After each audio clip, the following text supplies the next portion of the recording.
All right, how's it going? Welcome back to another video here in the series on linear algebra. In the last video, we introduced the notion of these things called basis vectors. And really, we introduced kind of all of the prerequisite concepts in order to understand what basis vectors are. If you remember, there are two primary components that a set of vectors v1 through vm, which could be a subset of Rn, must have in order for v1 through vm to be considered a basis for Rn. The first was this notion of a spanning set, right? Which essentially says that if v1 through vm is a spanning set of Rn, then every element of the vector space Rn, so for all x in this vector space, every element or every vector in Rn can be written as a linear combination of these basis vectors. Where again, hopefully we remember that a linear combination just says to take some scalar or some real number times the first vector plus some real number times the second plus some real number all the way up through the final mth vector. If this property is satisfied for all elements of Rn, for all vectors x, then we would say v1 through vm is a spanning set. And that was kind of the first concept that we talked about. Then the second concept that we talked about was the idea of being linearly independent, which essentially said that if we were to look at a set of vectors, v1 through vm, then this set of vectors right here are all linearly independent if this condition is satisfied. Where if we were to write out a linear combination of these vectors, so take some number times the first plus some number times the second plus all the way up through the mth, set that equal to the 0th vector, then they're going to be linearly independent if the only way that this equation can be satisfied is if each of these coefficients, each of these real numbers, lambda I, are all 0. In other words, there is no non-zero coefficients that could exist in this equation that would make it true. Right? And if this is satisfied, then those vectors are linearly independent. So that's kind of what we spent the most of the last video talking about. And then at the very end, we mentioned that a set of vectors forms a basis of Rn, whatever this n happens to be, if this set of vectors is both a spanning set of Rn and this set of vectors is also linearly independent. And then we kind of stopped at that point because there's a lot in just trying to develop what these notions are right here.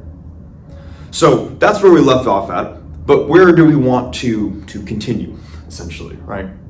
And what I would like to do to continue is I want to go through some specific examples of just asking, does this set of vectors form a basis, why or why not?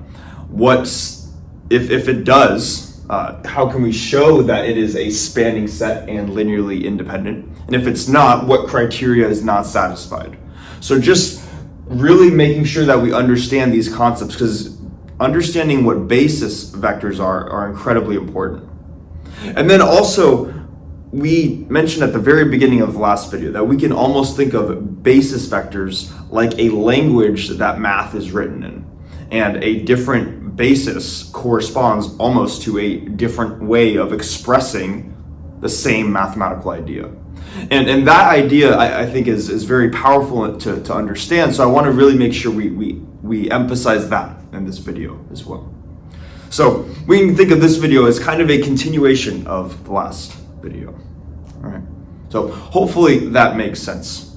And just, I guess, as a final note before we get started too, if you feel like you already have a solid understanding of basis vectors, we are not going to be covering any more new material, I would say, in this video, aside from maybe talking about the dimension of a vector space. It's kind of this buzzword that I've been throwing around so far to say that Rn is this n-dimensional space, and just talking about higher dimensions can sound really cool. But what do we actually mean when we say that, right? So it turns out that the idea of a dimension in math is very clearly defined, and it relates to basis vectors. So we're going to be talking about that a little bit as well. But I would say that if you are familiar already and feel like you understand basis vectors and you understand what dimension is, then you should be good for this video. And I will never discourage people from watching this or from watching any math video, but if you don't feel like you want to watch this and you have those ideas already set in your mind, then you'll be okay if you skip this one, essentially. But anyways, let's actually get started. I'm going to start by just drawing out a three-dimensional plane right here, and then we're going to get into some examples.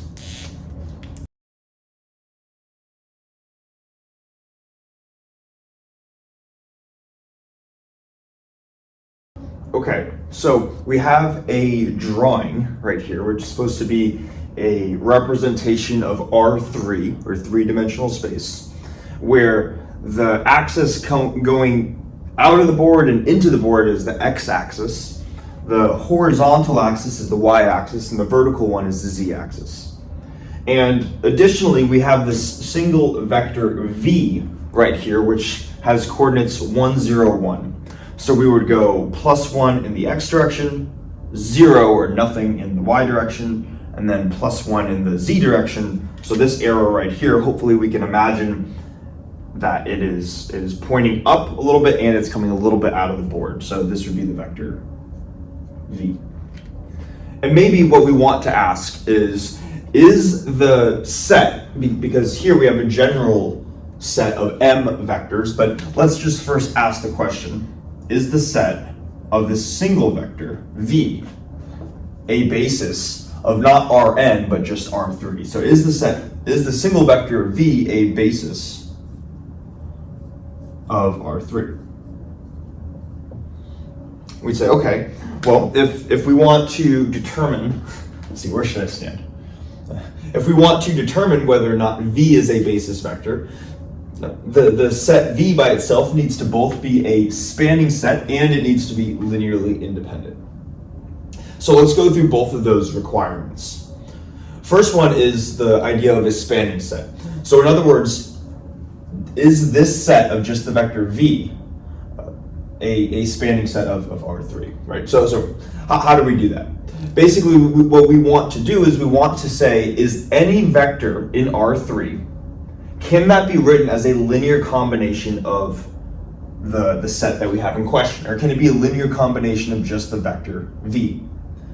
And maybe before we answer that question, let's make sure we understand what it means to take a linear combination of just one vector.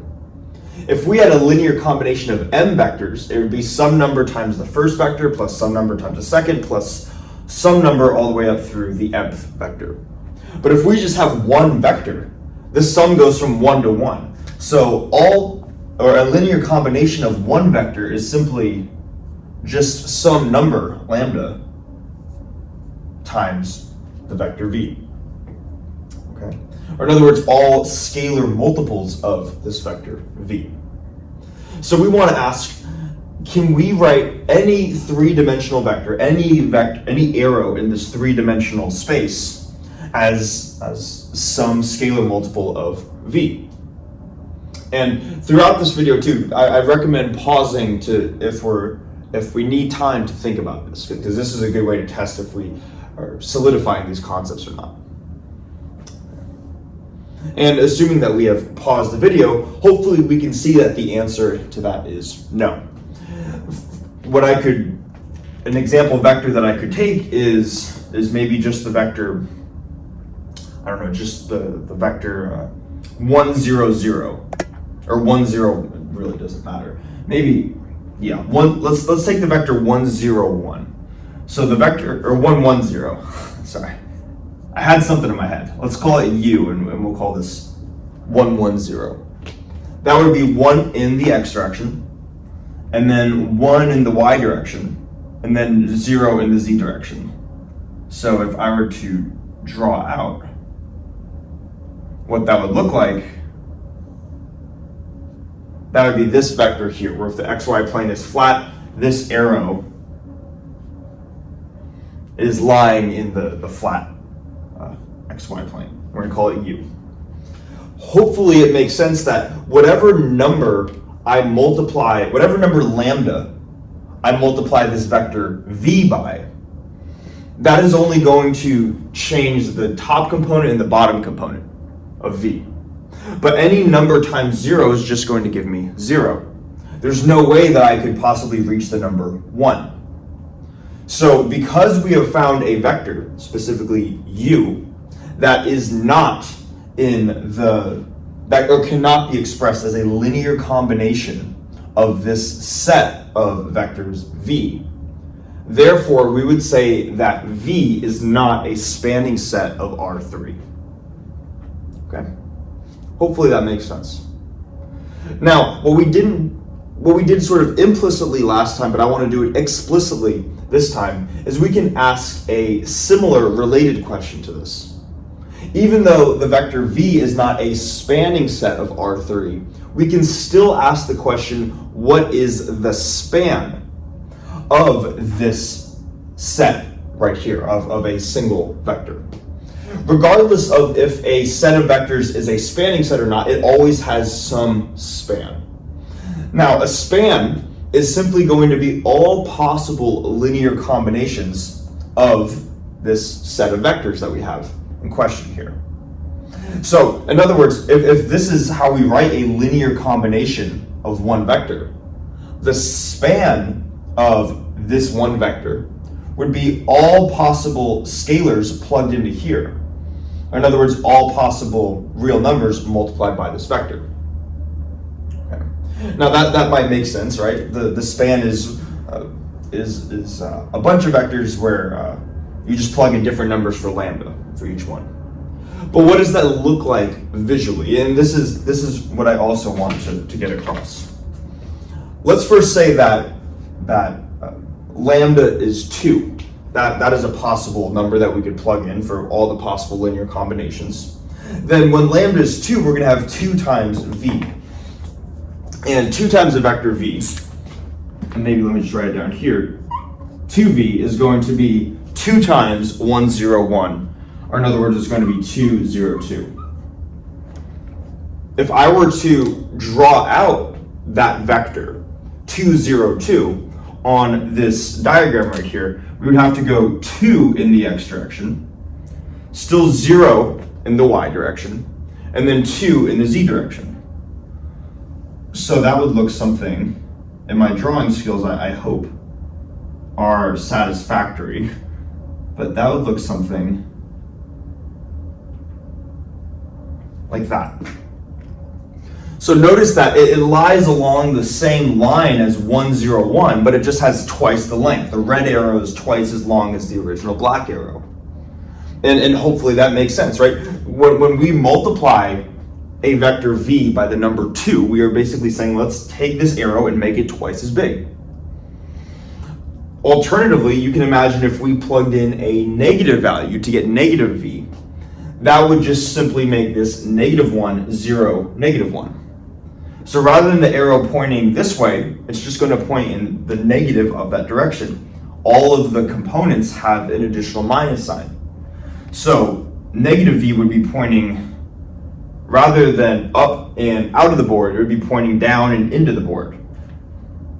And maybe I can try to imagine drawing that. It's a bit difficult, but it might look something, oh, that wasn't great. Let's see, it might look something like that. That might be negative v right there. Okay. But hopefully we see the idea that by plugging in different values for lambda, we're just going to get different numbers or different length vectors that seem to be lying along this line right here. That is initially defined by the first vector v.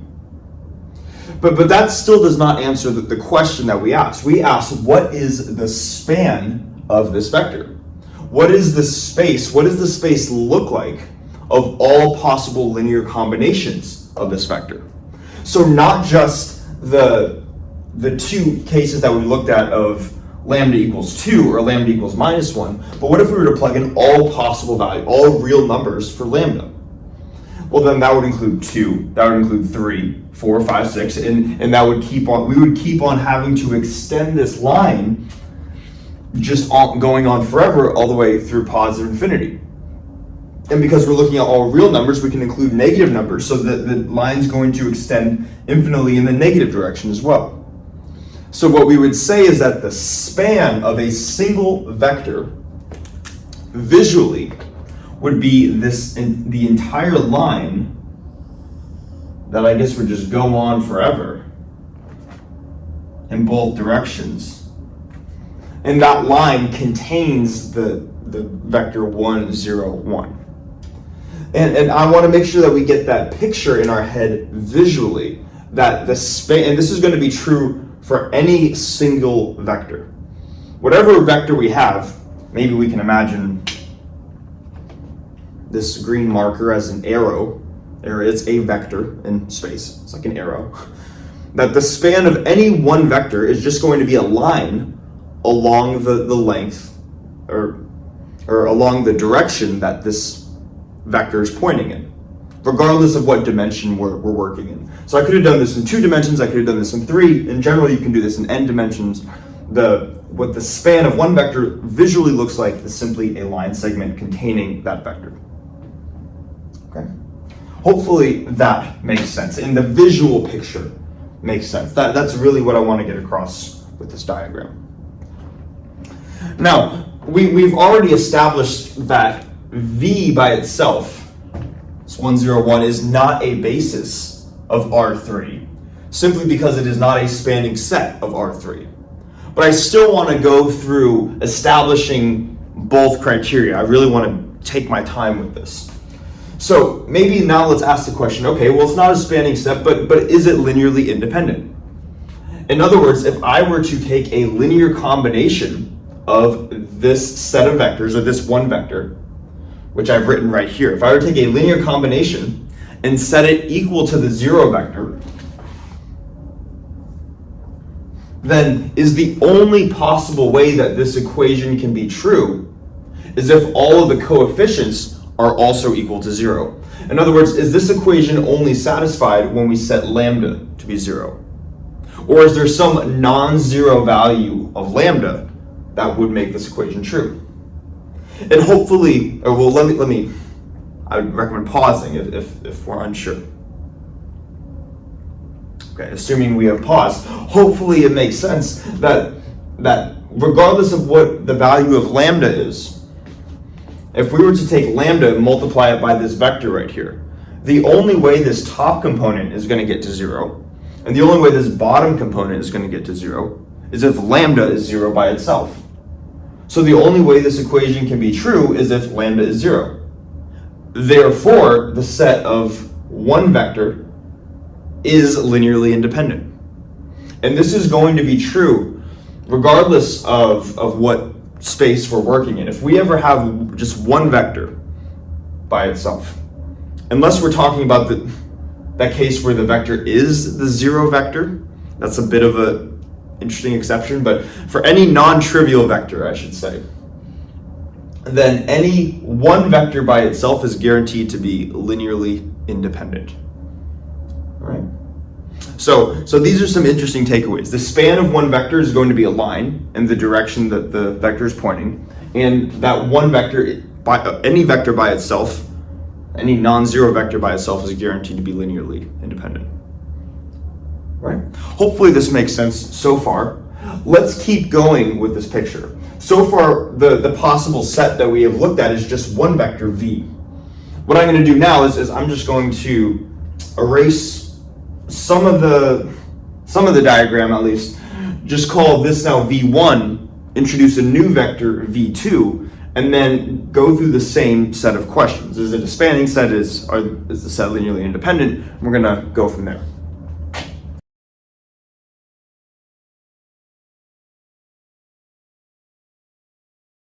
All right, so now we have added an additional vector into the equation.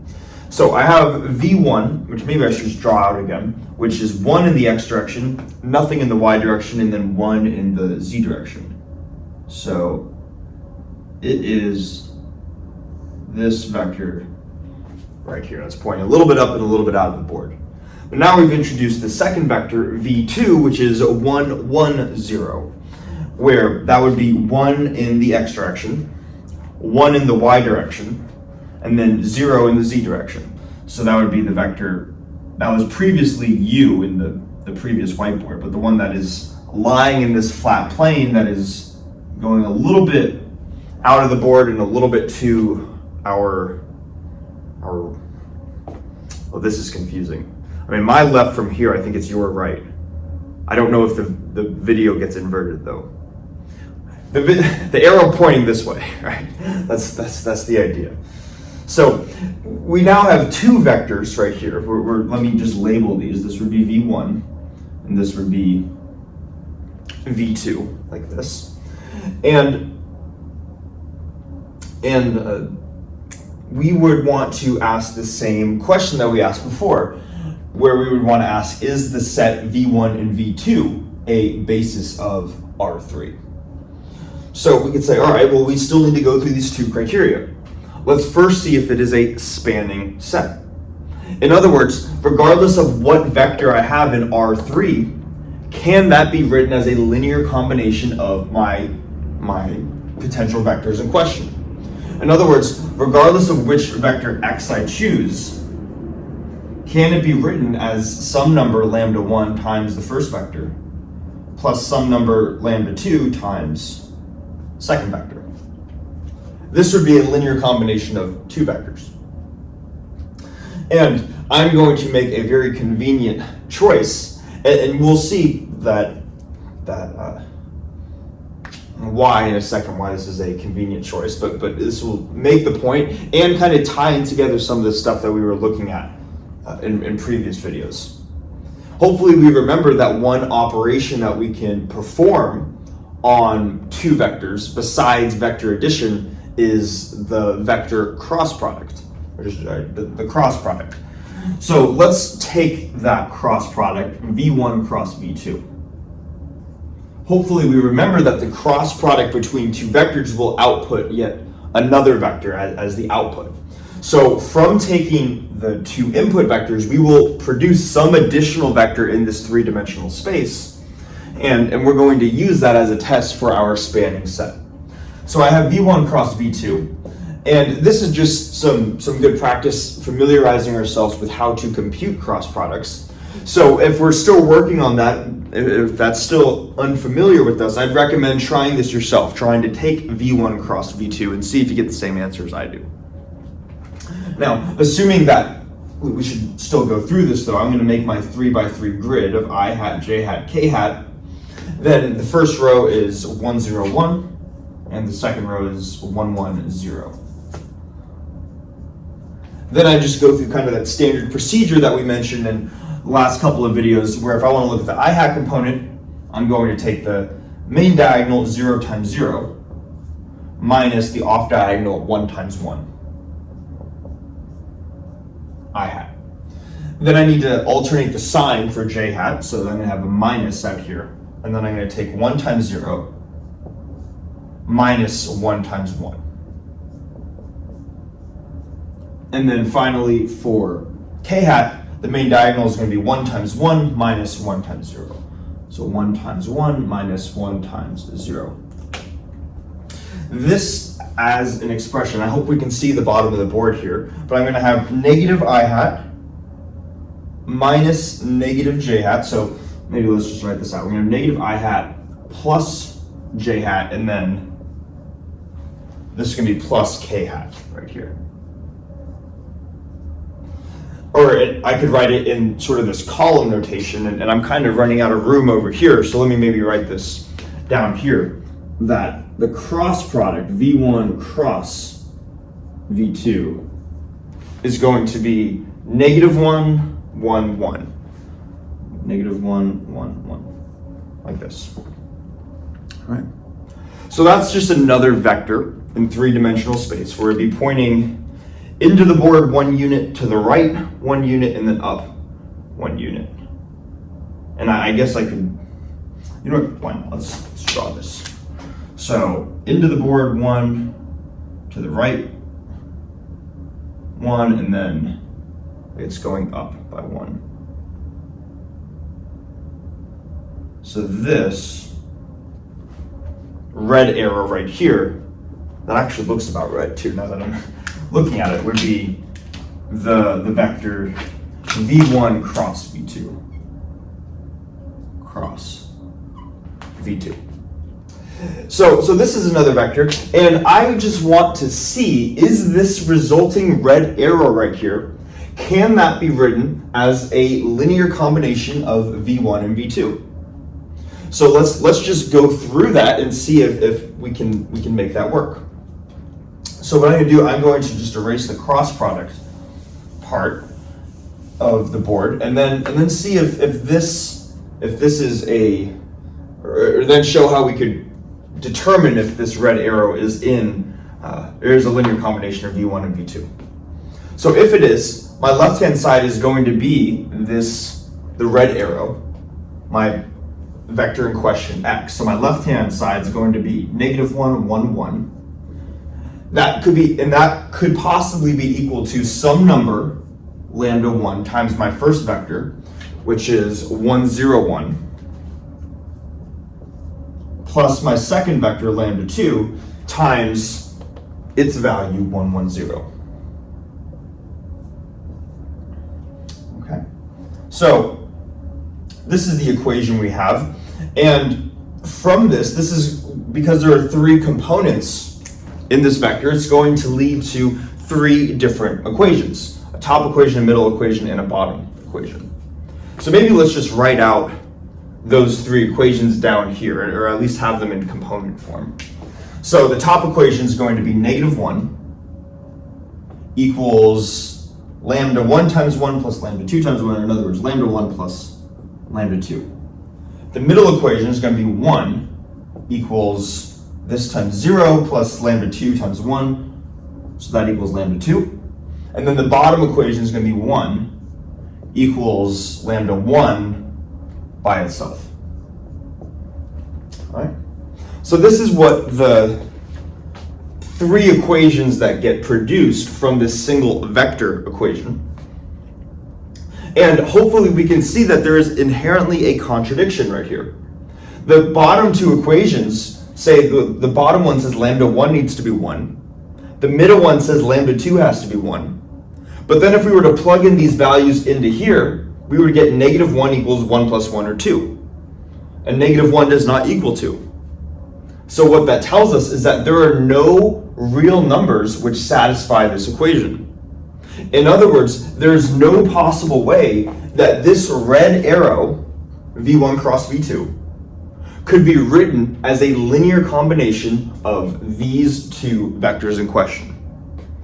And because we have found a vector that is not, or that cannot be written as a linear combination of these 2, we would say that therefore the set v1, v2 is not a spanning set of R3, and therefore it is not a basis of R3.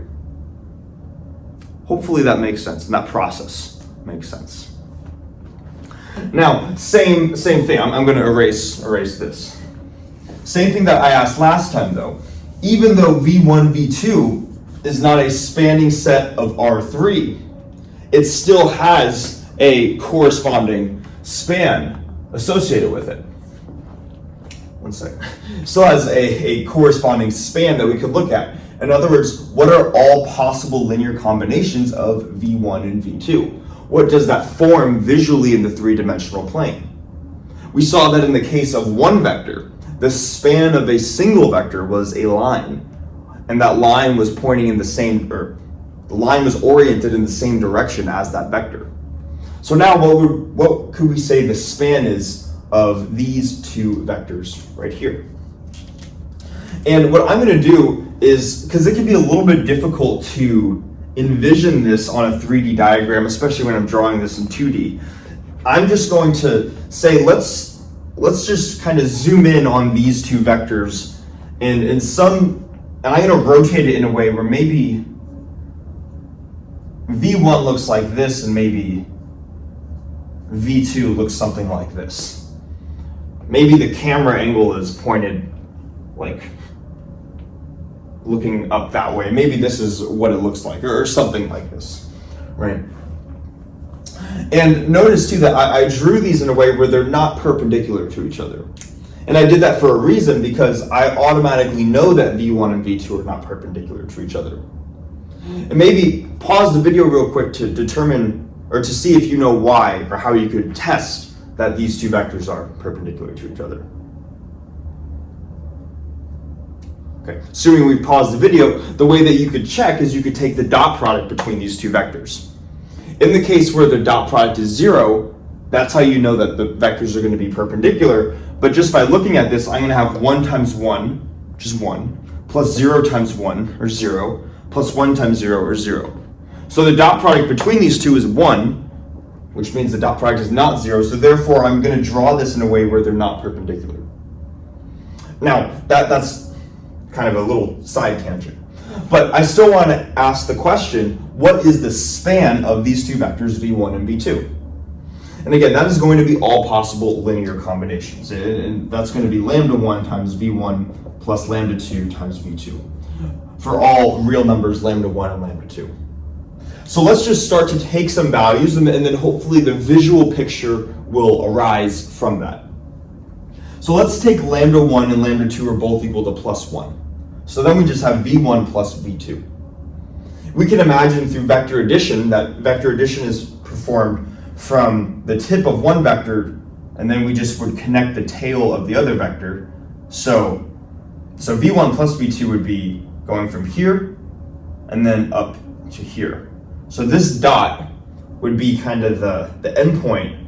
I'm going to erase this real quick, but this would be the endpoint of v1 plus v2. And that would get obtained by taking v1 and then adding the tail v2 over to here, and then we get that resulting. Right, hopefully this sounds familiar. But basically, the dot that I just drew right here would represent when lambda 1 is plus 1 and lambda 2 is plus 1. What about now in the case where maybe both of these are half of their value? Lambda 1 is plus a half, lambda 2 is plus a half.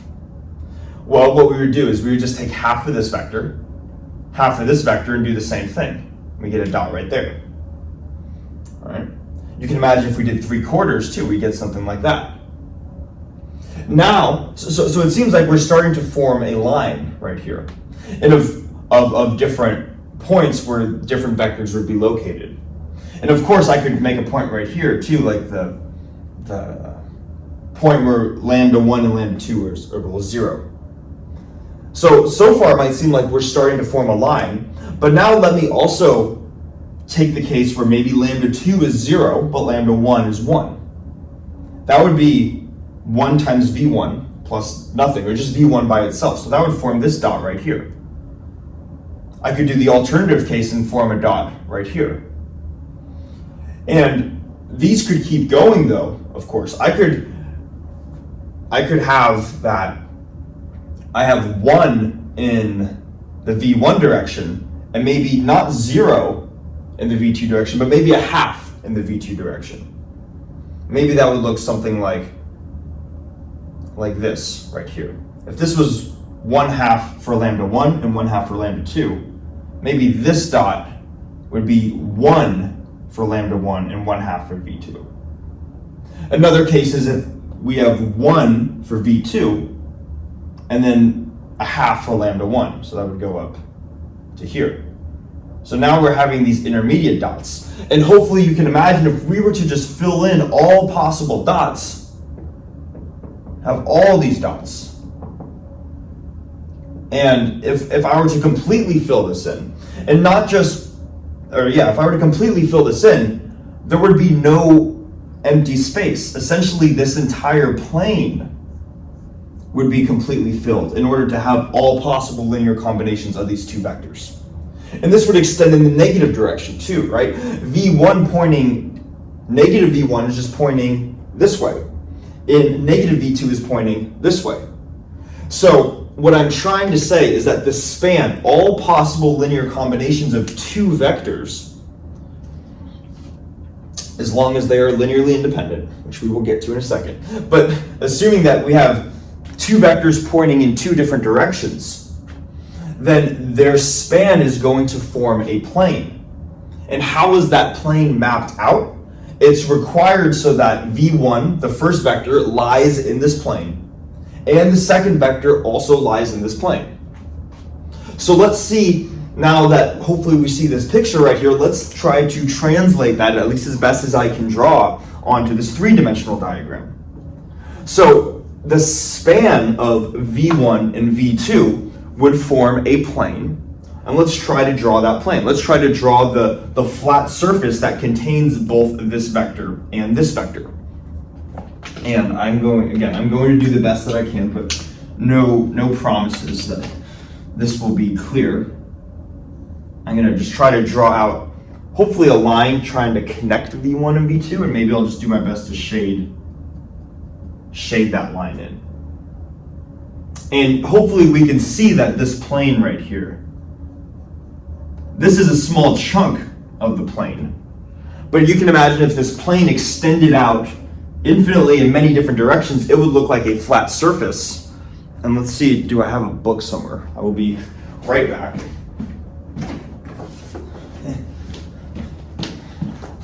Book was over there this time. But it would be like this flat surface kind of lying in this direction, where it's still connecting, or it still is containing both v1 and v2, but it would extend out infinitely in both directions. Okay. So that answers the question of what is the span of two vectors pointing in different directions. It is a plane. So the span of one vector is a line, span of two vectors, as long as they're linearly independent, is a plane. Notice too, I keep saying this, and let's go through this now so we're not jumping around too much. I said, what is the span of two vectors? And then I said, as long as they're linearly independent. Well, what if they're not linearly independent? What if they're linearly dependent? In other words, what if one of these vectors could be written as a linear combination of another of these vectors? So let's maybe say, what if v1 is a, all right, LC. What if v1 is a linear combination of the set of the other vectors v2, like this? Well, a linear combination of just the other vectors, in this case, is one vector. So really what we're saying is, by asking this question, we're saying, what if v1 is a linear combination of the other ones, or just a scalar multiple of v2, because that's how we write a linear combination of one vector. Well, you can imagine that if v1 is just a scaled version of v2, then we could ask what is the span of these two vectors. And this is important too, because the span of two linearly independent vectors is a plane. But if we have two linearly dependent vectors, and just to come up with a concrete example, let's say that, for example, v1 is this 1, 0, 1, and v2 is maybe twice of v1. So then maybe we could say that v2 is 2, 0, 2. What would the span of these two vectors be? What would that span look like? In other words, what would all possible linear combinations of this be? And because the span of one vector is a line pointing along or oriented along the direction of this vector, but also because this second vector is also along that same line, we could plot out both of these two vectors and they would be contained on the same line. Then the span of these two linearly dependent vectors is simply going to be a line. So that gives us some more information as well. The span of two linearly dependent vectors visually looks like a line, but the span of, now let me erase this, two vectors pointing in different directions, such as v1 and v2 on this diagram, that their span visually looks like a plane. hopefully these ideas are making sense. Now, all of this was to just ask questions about, are they a spanning set? What is their span? And let's now move on to being linearly independent. Okay. So we want to ask now, all right, well, even though V1 and V2 don't form a basis of R3, because they are not a spanning set of R3, we can still ask the question, are V1 and V2 linearly independent? And how would we go about checking that? So same idea, we just apply this condition. So we would take lambda 1 times V1, which is 1, 0, 1, plus lambda 2 times V2, which is 1, 1, 0. That's a linear combination of our potential vectors in question, and we set that equal to the 0 vector, right? And then we asked, is the only way this equation can be satisfied is if lambda 1 and lambda 2 have to be 0. So let's go through it. We can go component by component. Top component would tell us lambda 1 plus lambda 2 equals 0. Middle component says lambda 2 equals 0. And then the bottom component says lambda 1 equals 0. And from these equations, we see that the only way the bottom one can be satisfied is if lambda 1 is 0. Only way the middle one can be satisfied is if lambda 2 is 0. And that alone, if we were to plug in 0 and 0 in for here, we'd have 0 plus 0 equals 0. So then the top equation would also be satisfied. But the only way these can be true in the first place is if we require that these are true. If lambda 1 or lambda 2 is not 0, then we would have a contradiction in the middle or bottom equations. So therefore, because the only way that all three of these equations can be satisfied is if lambda 1 and lambda 2 are 0, we would then say that V1 and V2 are linearly independent. Okay. So hopefully that makes sense. What I'd recommend doing too, we're not going to go through this. I feel like this video is already going to be long enough. But for the example that I provided where we had 1, 0, 1 and then 2, 0, 2, try going through this process and see if you can come up with a non-zero set of lambdas that are going to make these equations valid. And I claim that because one is a scaled version of another, they're going to be linearly dependent. So if you were to do this with 1, 0, 1 and 2, 0, 2, you will be able to find some non-zero real numbers that are going to satisfy that equation. Okay. Hopefully all of this stuff is clear. Now, I do want to keep going, and we're going to just go a little bit longer. And if this is slow, I'd rather be too slow, I think, than too fast, if that makes sense. But I'm going to introduce a third vector, which conveniently, let's just call it this cross product because we already have it written out. And then we're going to go through the same process. Is this a spanning set, or is this set linearly independent? And ultimately, does it form a basis? So I'm going to erase the board, and then we're going to go through that.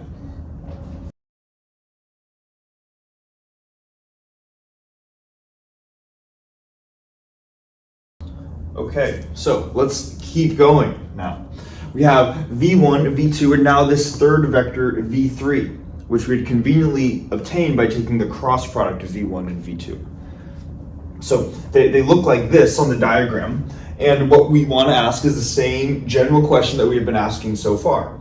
Is V1, V2, V3, and does this set of vectors form a basis for R3? And that same idea, right? We're just going to go through these two requirements. First one is is it, I should say, a spanning set of R3? In other words, can any element be written as a linear combination of these three vectors? And previously what we've been doing previously the answer has been no. And what we've been doing is simply coming up with a counterexample, coming up with some element that is clearly not a linear combination of the set of vectors in question. And I came up with those examples because those ones seemed relatively clear, at least to me, that they could not be formed as a linear combination of the two, or one or two, in the previous two cases. But what if we are unsure, and I want to go through this too. What if we're unsure of a potential candidate vector somewhere in this space, and we're unsure of whether or not it can be written as a linear combination of a set of potential vectors? How could we go about determining if this set v1, v2, v3 is a spanning set? Well, what we could do is we could say, well, let's just suppose we have an arbitrary vector in R3, or in general in Rn. Well, then an arbitrary vector could have any three components as long as those are real numbers. So maybe we can just call them A, B, and C, as long as A, B, and C are real numbers.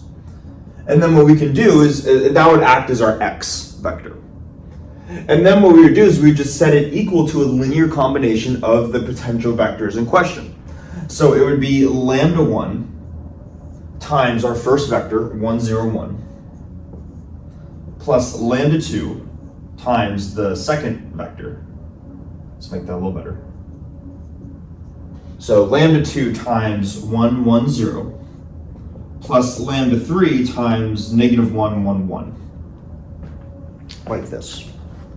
And then you could go through a similar process that we have gone through so far, where you could write out each component of this equation. Here you would have three equations. And what you are ideally trying to solve for is you're trying to solve for lambda 1, lambda 2, and lambda 3. Notice that if you remember from the case where we just had v1 and v2, and we wanted to see if v3 could be written as a linear combination of v1 and v2. We went through this process, and when going through the process, we showed that there were no possible values of lambda 1 and lambda 2 that could make the equation satisfied. In other words, we ran into a contradiction when trying to solve for lambda 1, lambda 2, and lambda 3. But now in this case, where we have a general vector, A, B, and C, that would produce three equations, a top, middle, and bottom equation, with three unknowns, where, again, the unknowns are not A, B, and C. These are just vector components. The unknowns are these coefficients, lambda 1, lambda 2, and lambda 3.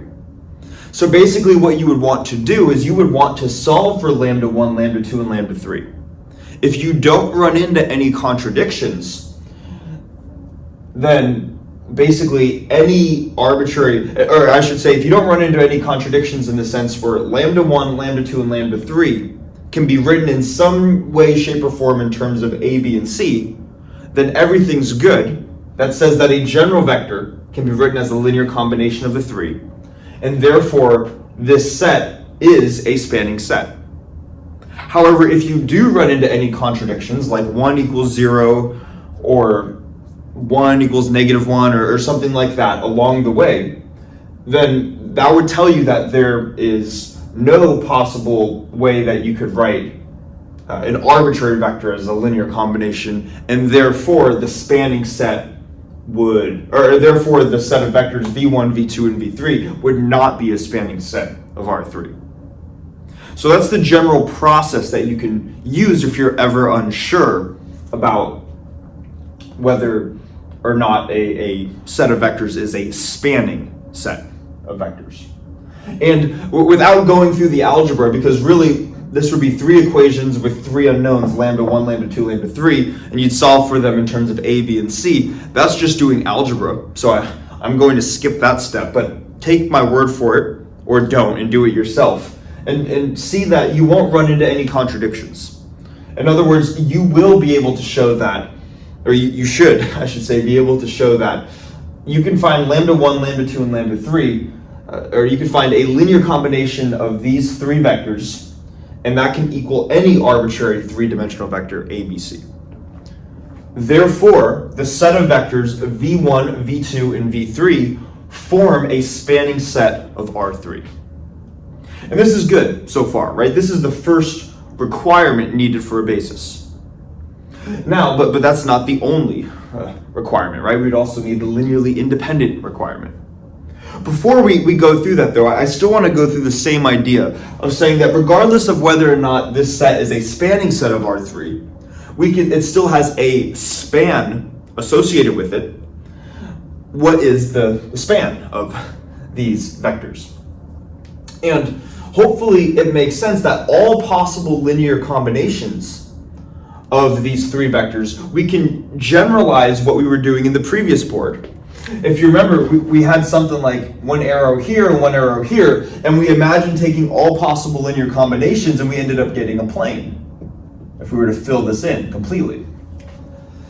So if we were to just generalize this out and have some third vector, and maybe this is pointing slightly out of the board or something like that, and we were to imagine all possible linear combinations, that would form a three-dimensional volume. And this is where this can get a little bit weird because we live in a three-dimensional world. I'm saying it produces a three-dimensional volume. Now, we only imagine one three-dimensional volume because we live in three dimensions. But if we were working in a higher dimensional space or where the vectors had four components, you could have a three-dimensional subvolume contained within that four-dimensional space. Kind of like how you could have a two-dimensional subvolume where you could have a plane. You could have many different planes oriented in many different directions embedded in a three-dimensional space. So that's why I'm saying there is a three-dimensional volume, not the three-dimensional volume that is produced from this set of vectors right here. Okay. Now, that might be a little bit weird too, and especially because we are working in three dimensions. We're working in R3. And I should really stop using the word dimensions. I promise we'll get to it by the end of this video. Because we're working in three dimensions, there is only one three-dimensional volume. The only case where we would have multiple three-dimensional volumes is if we were working in a larger number of dimensions, where these vectors had more than three components. So what I'm trying to say is that the span of these three vectors, because we're working in R3, would be the one three-dimensional volume. It would be all of R3. Kind of like if we had a 2D analog, let's maybe, if this is confusing, let's try to imagine the 2D case over here. This is an XY plane, and let's say we have two vectors, V1 and V2 in the XY plane. They point in different directions, so their span is a plane. But in two dimensions, there is only one plane. It is just the XY plane. So the span would be the entire plane, or it'd be all of R2 if we were in two dimensions. But hopefully we could see that if we are now in three dimensions, there could be one of many different possible planes that exist within this higher dimensional, this three-dimensional space. And the same idea applies going from 3 to 4, 4 to 5, or just some smaller number to some larger number. Okay? So hopefully that makes sense, that the span of these three vectors is all of R3. And if we were working in a higher dimensional space, it would be one of infinitely many different three-dimensional volumes. Okay. Now again, all of this is assuming that these vectors are linearly independent. I'm almost giving it away in the next part. But what if maybe there are only two linearly independent vectors out of this? Let's say V1 and V2 are linearly independent, but V3 is not. What would that span look like? And again, I pause the video at these points if we're unsure. Maybe take a minute to think about it. Well, let's just maybe go through it with our visual intuition that we've been working on. If V1 and V2 are linearly independent, we can work with those first. So what's the span of one vector? Or what does it look like? It looks like a line, right? Oriented along the direction of the first vector. Now if V2 is linearly independent with V1, then the span of these two vectors forms a plane, one of many possible planes in R3. But now if V3 causes this set to be linearly dependent, what that is telling us is that V3 could be written as a linear combination of V1 and V2. In other words, V3 also exists in the plane produced by V1 and V2. So if we were looking at V1, V2, V3, and V1 and V2 were linearly independent, but V3 causes it to not be linearly independent, the span of those three vectors would be the exact same plane produced by V1 and V2. Adding V3 does not produce any new vectors in all possible linear combinations of V1 and V2, since V3 is just one instance of a linear combination of V1 and V2. I hope that makes sense. Well, as I'm saying this is making sense to me, but I understand that it could be very different on the other side of things. So I do hope it's clear. Anyways, all of this was for spanning sets. In a nutshell, maybe that's a bit of a tangent too, but I do think it's useful. In a nutshell, V1, V2, V3, we found a set of vectors which are a spanning set of R3. Now we need to go on to the linearly independent requirement. Basically, if we were to take a linear combination of our three vectors, V1, V2, and V3, set them equal to the zero vector. So no longer just an arbitrary vector, A, B, C, but set it to be the zero vector. Is the only way that this equation is valid, is the only way that this can be valid is if each of these lambdas are equal to 0. And again, you could go through the algebra to show that. But I would if you're not convinced. But I would say that, yes, you can go through this algebra and determine that the only way we can solve, or we can have all three of these equations be true, the top, the middle, and the bottom, is if each of these coefficients must be 0. Therefore, the set of vectors V1, V2, and V3 are linearly independent. And because V1, V2, and V3 are both a spanning set of R3, and they are linearly independent, therefore, V1, V2, and V3 form a basis for R3. Okay? So we found an instance of a basis right here. Okay? I hope this makes sense, and that this is the process that we can go through to establish this. Okay? What I think I want to do, just to and we'll kind of just go through this very, very quickly, because the logic is still going to apply if I were to add maybe just one more vector. I don't want to go through this in too much detail, but I think it is worth going through still. Let's have one more vector, V4, and maybe I'll just make up some numbers. -2, 3, 7. I don't know. And maybe now let's ask, is V1, V2, V3, and V4, is that a basis of R3? We'll add a little V4 in there as well. And we would go through the same process. First, is it a spanning set? And hopefully we know that if V1, V2, and V3 already spans, or in other words, all possible linear combinations of these already reaches the entirety of three-dimensional space of R3, then by adding another vector, we can't add on more vectors, like more possible linear combinations, and somehow decrease the amount of space that we can reach. If we can already reach all of the space in the first three, then adding on another vector, like another tool to get, we can think of these as like tools that we can access different parts of the space almost. But if we can already access all of the space with the first three, we can definitely access all of the space with the first three plus another vector to use as a tool to access any vector in three-dimensional space. Okay, so V1, V2, V3, V4 is a spanning set of R3. And if we were to ask, Well, we kind of answered the question already. It is a spanning set of R3. We can also ask, what does it span? Well, it spans R3. All possible linear combinations of these 4 vectors right here would be all of 3-dimensional space. That takes care of the first part. Then we move on to the linearly independent part.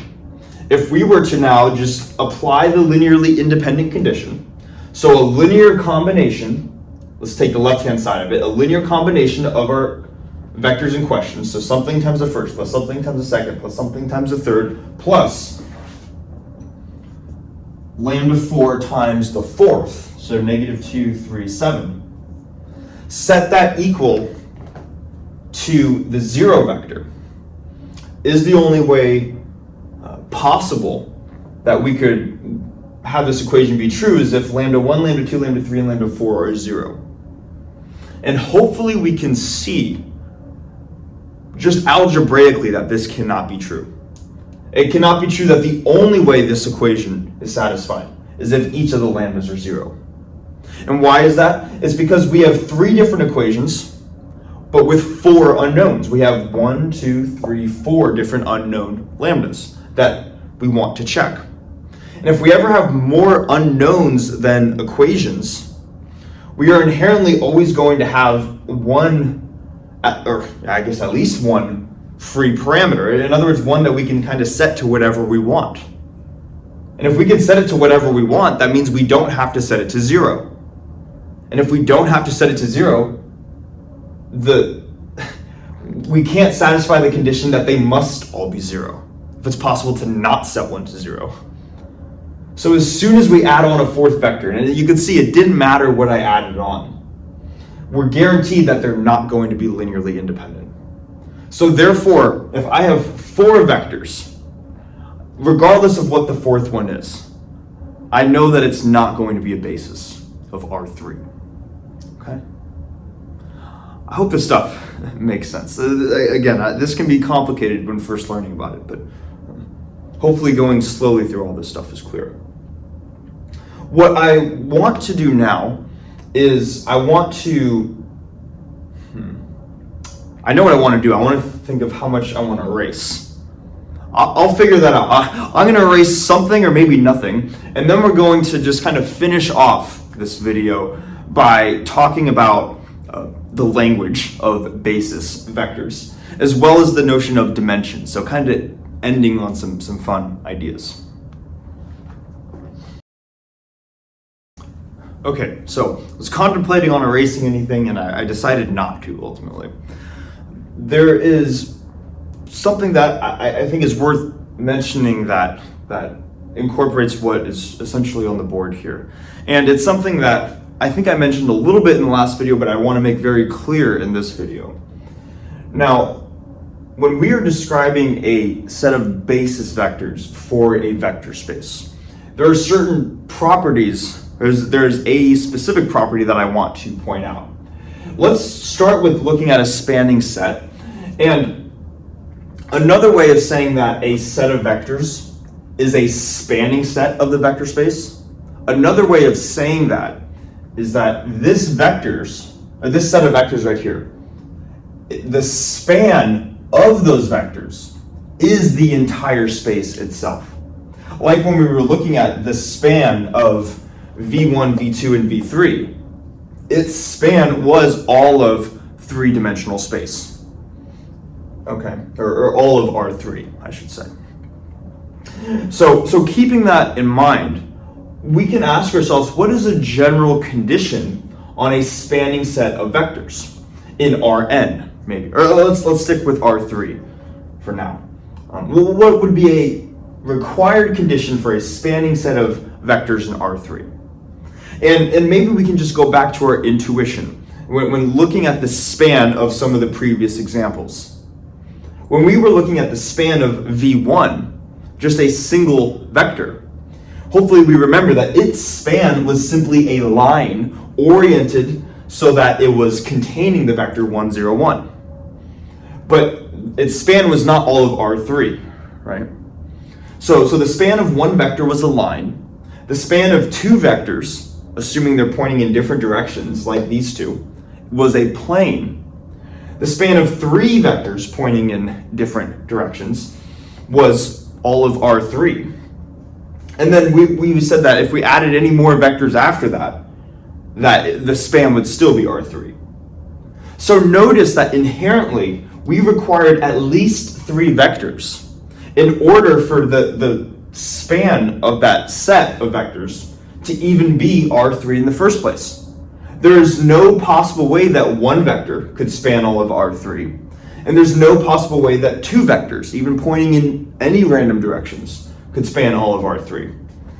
At most, it would just be a plane, a different plane oriented in different directions depending on what 2 vectors we chose. So what I'm trying to say is that when we are looking at a spanning set of R3, we need at least 3 vectors, if not more, in order for this span to be the entire 3-dimensional space. And in general, if we're working in Rn, we require there to be at least n vectors in order to span the n-dimensional space. Notice, I want to make this clear too.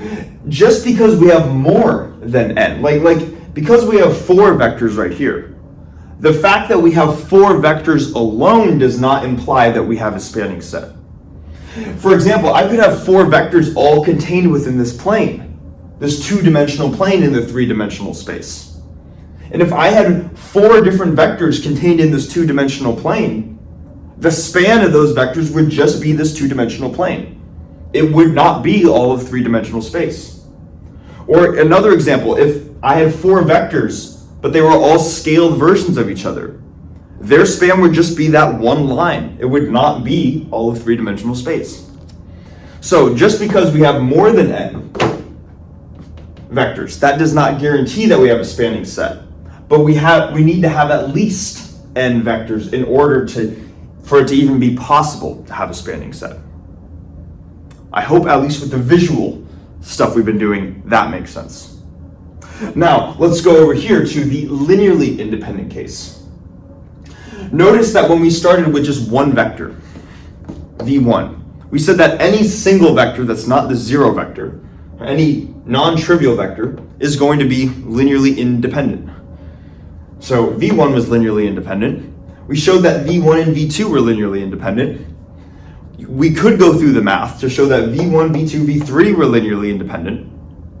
But when we added v4, we ran into this issue where we have more unknowns than we do equations. And whenever you have more unknowns than equations, what's going to happen is just algebraically, you're going to run into the issue where one of these 4 unknowns, or one of these unknowns, can be thought of as a free parameter, and you can essentially set it to whatever you want.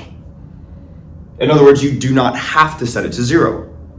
So because you run into that issue, whenever you have more unknowns than equations, then there is an inherent restriction on a set of vectors being linearly independent. You cannot have more unknowns than equations. In other words, you need to have at most as many unknowns as you do equations. Let me make that a little bit more explicit. If we are working in R3, the most amount of unknowns that we could have here is 3. We could have 3 equations with 3 unknowns, but we cannot have more than that. So the upper limit on this is going to be 3. And if we're working in Rn, the upper limit on a set of linearly independent vectors is n. I hope that makes sense. Now let's just put those pieces together. If a set of basis vectors of a vector space spans the vector space and is linearly independent, notice that both of these conditions would need to be satisfied. What is the only way that we can satisfy both of these conditions? Another way, let me ask you this question. Let's say that I'm working in Rn, or even Cn, complex numbers, or just any n-dimensional vector space. Say I'm working in Rn though, and let's say that I have a set of vectors and I know they're a set of basis vectors. How many vectors do I have? Maybe pause the video, but hopefully it makes sense. The only way that we can have a set of basis vectors in Rn is if we have exactly n different vectors. Okay? And now this is the point where I have been wanting to say this for a while now, and I have been saying the word dimension very often. But really, I essentially just said the exact definition of what dimension is.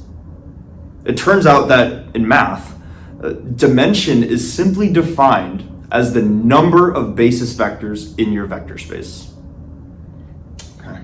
And because a basis requires an n-dimensional, or I should say, because an n-dimensional vector space, let me say it, because a vector space requires a fixed number of basis vectors, because Rn requires n basis vectors, that will in turn fix the dimension of the vector space. Because Rn requires n basis vectors, we would call Rn an n-dimensional space. And this is why, as well, when we were looking at, and I hadn't mentioned this previously, but this is why when we were looking at one vector, two vectors, we automatically know that these cannot be a basis for R3, because the dimension of R3 is three-dimensional, and that tells us we need exactly three vectors to even have a basis in the first place. So V1 by itself could not be a basis. V1, V2 could not be a basis. And also V1, V2, V3, V4 could not be a basis. We need exactly three vectors in order to form a basis in the first place. And again, just because we have three vectors, that does not guarantee that we have a basis. That is just one of, it's not sufficient, but it is a necessary condition in order to have a basis. Okay? So just so when we hear the phrase dimension and people are throwing around these buzzwords like the higher dimensional spaces and stuff, all they're really saying is this is how many basis vectors are in that vector space. Kind of cool in a sense. That's really what they're saying. And if you understand that, you understand what these people are saying when they say higher dimensional whatever. That just means n is a larger number than 3. People are going, whoa, it's a higher dimensional thing, but that's all it is. So I hope that makes sense, because that is the definition for what dimension is. What I want to do now is we're almost done, and if you've been able to hang with me so far, you're doing great, almost there. I want to erase the board except for maybe this drawing. I want to draw out just one more picture, and then to explain how we can think of a set of basis vectors kind of as a language, a way to express the same mathematical idea. So I'm going to erase the board, and then we're going to go through that to finish off the video.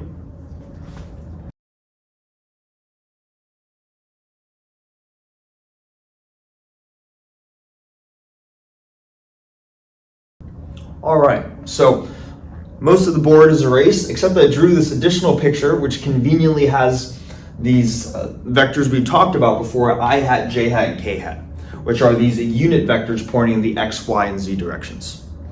And I am drawing these out here. Maybe let me just remind ourselves what these are. So I hat is 1, 0, 0, j hat is 0, 1, 0, and k hat is 0, 0, 1. And I'm drawing out I hat, j hat, and k hat because it turns out that I hat, j hat, and k hat is another example of a set of basis vectors for the space R3. In other words, you could check the span of these three vectors. They are a spanning set of R3. Their span is all of three-dimensional space, and they are linearly independent. So we have two examples now, it looks like, of different possible bases for the same vector space R3. And what I want to do to finish off the video is to make this connection about how we can how we can think of different bases as different languages that get used to just describe things in math effectively. And to do that, let me just put up an example that I think will get the point across. So let's say I have an arbitrary vector in three-dimensional space, and I'm going to call it 2, 4, 3. Okay.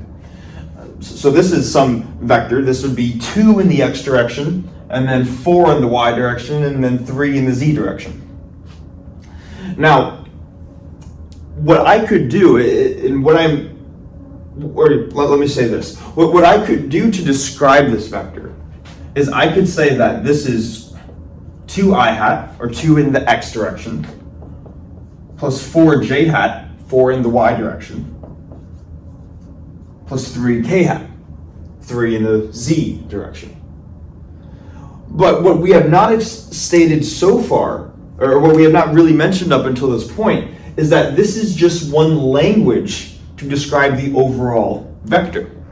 We are using the language of the I hat, j hat, k hat basis to describe the same fundamental concept, which is this vector. This arrow that if we were to draw it would be just some arrow in space. Maybe, do I even want to draw it? You know what, why not? I'm going to try to draw it, at least. So I have 1, 2 in the x direction, 1, 2, 3, 4. 1, 2, 3, 4 in the y direction. And let's see, it's going to be 1, 2, 3 in the z direction. So if I were to do my best to draw this, I think it would look something like, oh boy. It would look something like, I'm getting there. Not perfect, but some vector like this. There's a long arrow that's pointing a little bit out of the board, decent amount to the right, and a little bit up. This arrow right here. This is the same vector in space, and it could be described like this using the language of the I hat, j hat, k hat basis. But we could also use it, or we could also represent the same vector, the same arrow in space with this basis right here. And you might want to double check my math, because I just did this on another whiteboard. Is that it could be represented by, okay, so it's going to be 4/3 times the first vector, v1, plus, is it 7? Yeah, 7/3 times the second vector, v2, plus 5/3 times the third vector, v3. You could go through evaluating this and see for yourself that this would be another way of representing the same overall vector, the same physical arrow in space. And that's what I mean when I say that we can think of bases as different languages to describe the same concept. The concept here is the vector. The basis is just the language used to describe the vector. And this is why it's so important when the title of the section is about vectors. It is very useful to know the language that we are describing vectors in.